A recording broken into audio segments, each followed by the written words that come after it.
it felt like it was time to drop an updated 2023 NFL mock draft, and that's exactly what I'm here to do.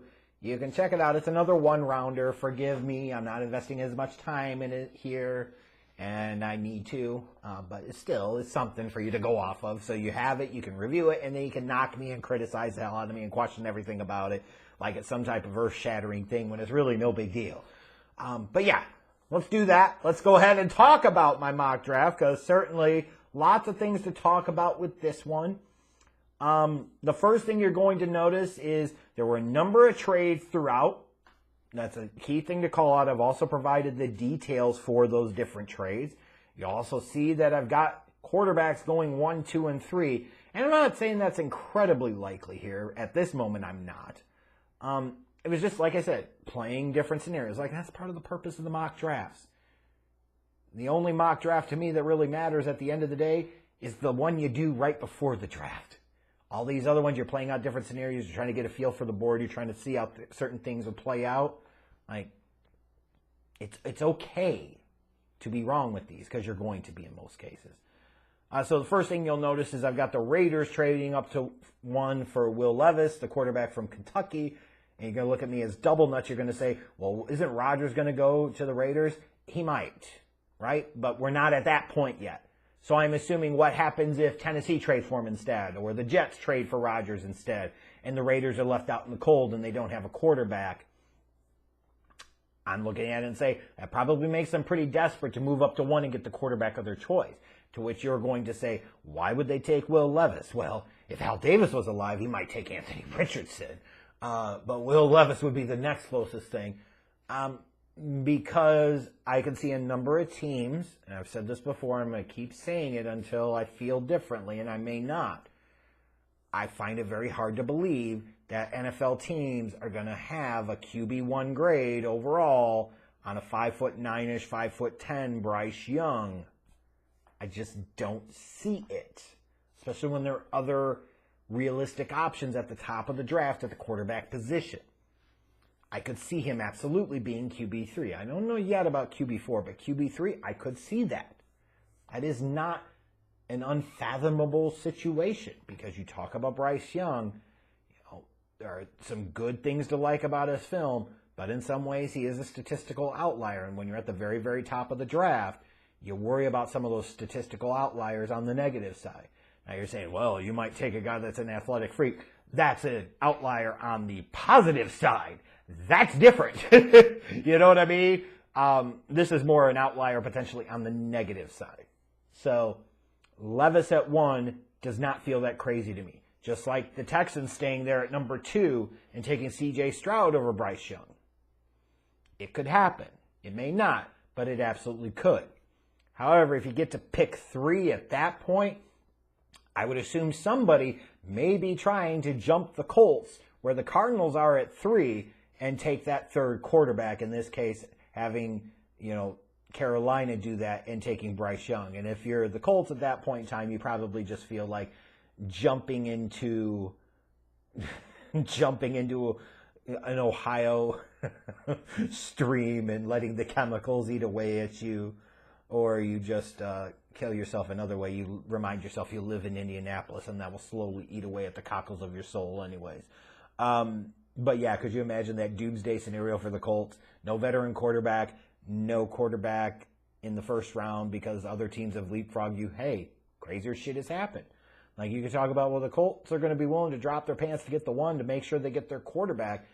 That's true, but they may not be the only one. And if you're the Bears, you're looking at it and saying, I have no responsibility to make sure the Colts get their guy. I have a responsibility to make sure that we get the best package for that first overall pick. And you'll notice I've got the Bears trading down from 1 to 7 with the Raiders, and then technically got them trading down again from 7 to 12, because I could see somebody, when you look at the edge rushers, like there's a few edge rushers up at the top of this draft, somebody, if the Bears are sitting there at 7 and you've got Wilson and Murphy on the board, a team's probably that might have a high grade on one of those edge rushers might get worried that the Bears are locked in to take one. The Bears could pounce on that by being able to move back a second time and getting additional draft pick capital, which should be the entire name of the game here. Like, get pieces around Justin Fields to help him, yes, but the other primary objective is to strengthen your draft position for 2023, 2024, and 2025. And if Ryan Poles fails to do both of those in the draft, he should be immediately fired. There is no negotiation. So when you look at this, what are some other things that might stand out to you in regards to my mock? I've got 2 corners going in the top 10. I could see that happen. It looks like this is a good corner class with a couple of guys like Gonzalez and Porter and even Witherspoon, who I've got down at 20. I could absolutely see a situation where he is CB1 when all is said and done.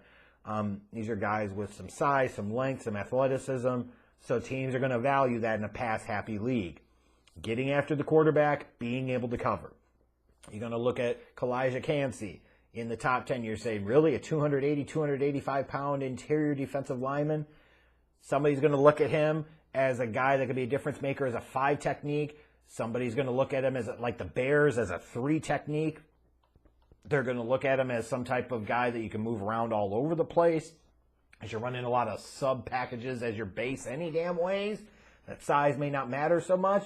You might be getting an Aaron Donald light, which means he could be a massive disruptor on the interior, and getting disruption up the interior is even more important than on the edge. So yeah, it's not out of the realm of possibility. He could be a 2nd-round pick because of his lack of size. He could also go in the top half of the 1st round.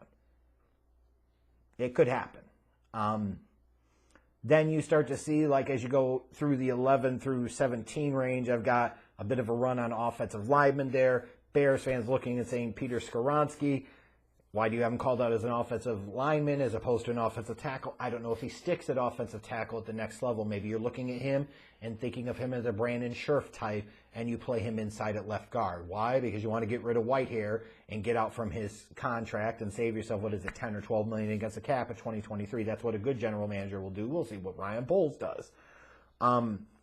And then you look, I've got the Bears trading back multiple times in round 1 and then trading back up into the bottom portion of round 1 to get John Michael Schmitz, the center from Minnesota. And you say, why the heck would you do that? All the mocks have him projected to be a mid to late 2nd round pick.